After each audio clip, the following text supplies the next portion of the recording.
Jordan Cross switched off the radio in her '68 Mustang. Really? They're still preaching that garbage? It's 2012 for freak's sake. She mumbled to herself and drummed her fingers on the steering wheel.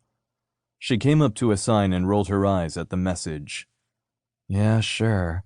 Welcome to Holiday, Montana. Right. Like that would ever happen. And Jordan, you really need to quit talking to yourself, or they'll think you're crazier than they already do. On second thought, maybe adding new quirks to her repertoire would enhance her wickedness. She smiled and took a sip of her Coke, her gaze on the empty road ahead of her. She practiced her cackle and looked out on the barren hills and plains of Holiday, Montana. Okay, so it wasn't barren. She just hated it so much she wanted it to be barren so it would reflect that. Trees reached to the sky, their fall colors reminiscent of a harvest sunset.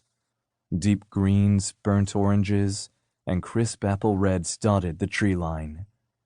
Mountains carved through the skyline, towering over the valleys beneath them. Rivers and streams cut through the rolling meadows, and beautiful clearings creating a freaking stunning landscape. Any second now, Bambi would frolic through.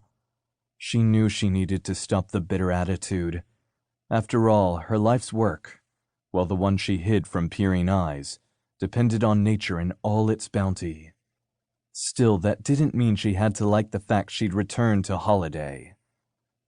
I'm back. She rolled her eyes and squinted until she saw the first building. Ah, downtown Holiday, still as adventurous as ever. With the 10 buildings on Main Street, it was a regular old metropolis. She already missed takeout and late-night movies. No matter, she would only be here for a few weeks, 2 months tops. Then she would drive off like a bat out of hell. Again. Jordan let out a sigh and forced herself not to turn around and step on the gas and run. No, not race away exactly, just strategically not be anywhere near the place that had stolen so much of her life. She had lived in Holiday for 18 years, 5 with her folks before they'd crashed their plane into the side of a mountain, the rest with her grandmother who doted on her with sharp-as-glass type of love.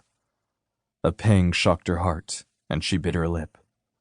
She couldn't think about that now, or the fact that the only reason she was even here was because her grandmother was gone. She'd been overseas at an event for her old employer, and hadn't even known her grandmother was sick. In fact, she hadn't spoken with her in years, not since the last fight that had torn them apart.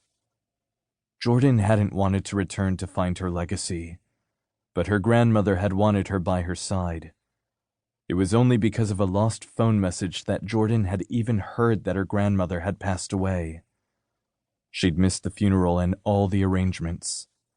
Thankfully, her grandmother's friends, the Coopers, had taken care of everything.